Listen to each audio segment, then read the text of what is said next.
Xo'p, hammaga assalomu alaykum. Bugun sizlar bilan Ixnis brokerdan ro'yxatdan o'tishni va verifikatsiya qilishni ko'rib chiqamiz. Xo'p, Ixnisning rasmiy sayt linkini men tavsifda mana bu yerda yoki kommentariyada pin qilib qo'yaman va o'sha linkni ustiga bosamiz va bu yerda biz o'zimizga kerakli brauzerni tanlab o'sha ustiga bosamiz.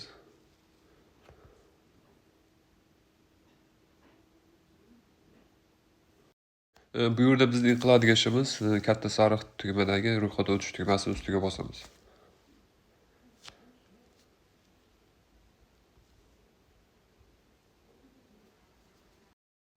Bu yerda biz hisob yaratish bo'limiga o'tib oldik. Bu yerda qiladigan ishimiz yashash mamlakati hududi degan joyga biz O'zbekistonni kirgizamiz.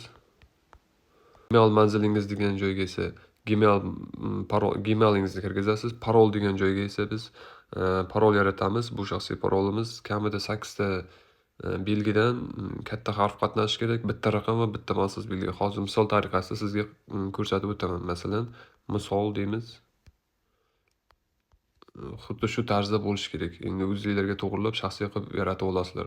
Lekin mana shunaqa sonlar va simvoldan bitta katta harfdan iborat bo'lishi kerak.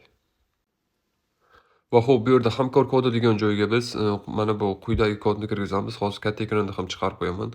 Xo'p, bu kodni kirgizganimizda kelajakda depozit qilishda, pul yutib olishda yoki savdo qilishda qanaqadir muammo bo'lsa, bu muammoni menga bog'lanib bemalol hal qilishingiz mumkin.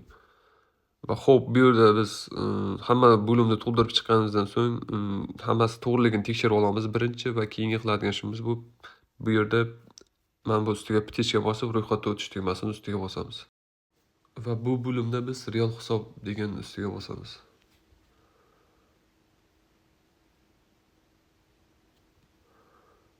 Va xo'p, biz bu yerda o'zimizning shaxsiy kabinetimizni yaratib oldik, ya'ni ro'yxatdan o'tib oldik hozir Ixnisdan. Bu yerda keyingi qiladigan ishimiz bu verifikatsiyadan o'tib olish kerak, ya'ni ma'lumotlarimizni kirgizib, shaxsimizni tasdiqlashimiz kerak. Bu yerda tepadagi yakunlash tugmasini ustiga bosamiz. Bu yerda bizning qiladigan ishimiz birinchi email manzilimizni tasdiqlaymiz, keyin telefon raqamimizni, bu oxirida profil ma'lumotlarini qo'shamiz va bu yerda hoziroq boshlash tugmasini ustiga bosamiz.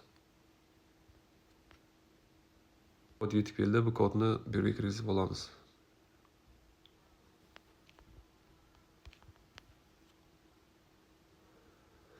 Xo'p, bu yerda biz emailimizni tasdiqlab oldik. Keyingi qiladigan ishimiz bu telefon raqamimizni tasdiqlaymiz. Va bu yerda pastda telefonni tasdiqlash tugmasi ustiga bosamiz.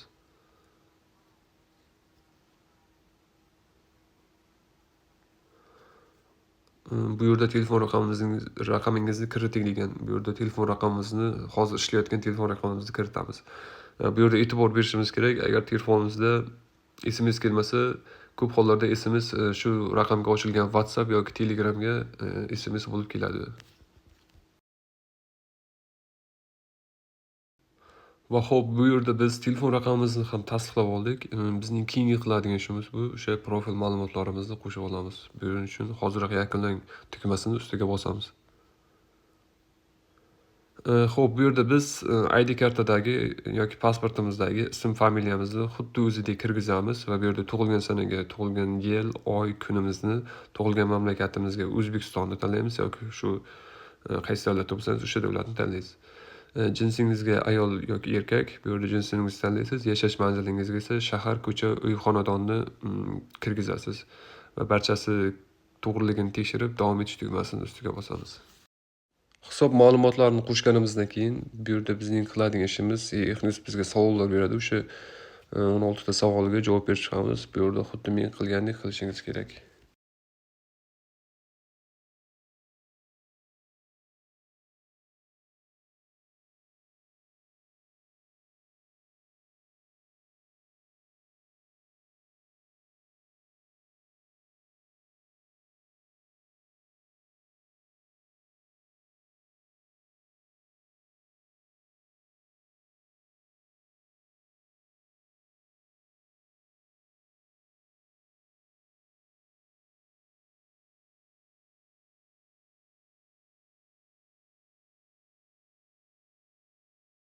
Xo'p, bu yerda savollar bo'limini tugatganimizdan so'ng bu yerdagi barcha 3 ta bo'limga птичка qo'yib, yuborish tugmasini ustiga bosamiz.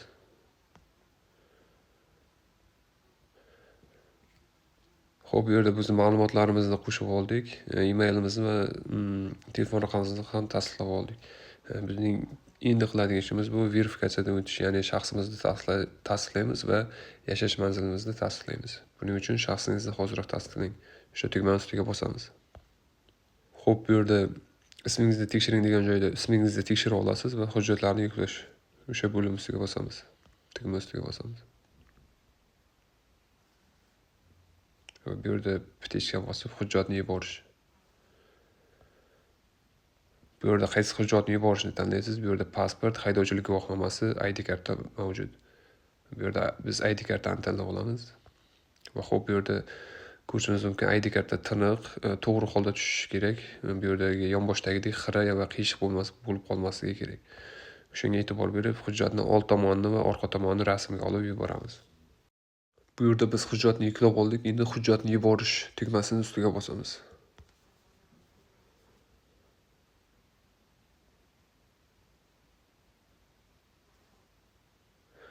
Va xo'p, bizning hujjatlarimiz tekshiruvga yuborildi. Bu tekshiruv jarayoni 3 daqiqadan 7 daqiqagacha yoki uzoq bo'lsa 24 soatgacha, ya'ni 1 kungacha davom etishi mumkin. Xo'p, biz shaxsimiz tasdiqlanganini aniqlash uchun 3 ta chiziqchani ustiga bosib, sozlamalar ustiga bosamiz va bu yerda profil ustiga bosamiz va quyidagi bo'limga o'tamiz. Bu yerda ko'rishingiz mumkin, bizning shaxsimiz tasdiqlangan, ya'ni mana bu yerda shaxsimiz tasdiqlangan. Bizning oxirgi qiladigan ishimiz qolgan. Bu yerda biz yashash manzilimizni tasdiqlab olamiz. Va bu yerda hoziroq tasdiqlash tugmasini ustiga bosamiz. Xo'p, yashash joyini tasdiqlash uchun biz MyGov.uzdan o'zimizning yashash manzilimiz haqidagi ma'lumotnomani yuklab olib, bu yerga joylaymiz PDF shaklida. Bu yerda quyidagi joyga yashash manzili haqida ma'lumotnomani PDF shaklida yuklaganimizdan so'ng hujjatni yuborish tugmasini ustiga bosamiz. Va bu yerda hujjatlarimiz tekshiriladi 3 daqiqadan 7 daqiqagacha. Ba'zida 24 soatgacha bo'lishi mumkin. Agar biz bu tekshiruvdan o'tsak, bizning akkauntimiz to'liq tekshiruvdan o'tadi va biz depozit qilib bemalol savdo qilishni boshlashimiz mumkin. Xo'p, bu yerda ko'rishingiz mumkin, do'stlar, bu yerda to'liq tasdiqlab oldik akkauntimizni. Bu yerda shaxsiy ma'lumotlarimizni, shaxsimizni va yashash manzilimizni tasdiqladik. Endi biz bemalol depozit qilib, hisob ochib, savdoni boshlashimiz mumkin.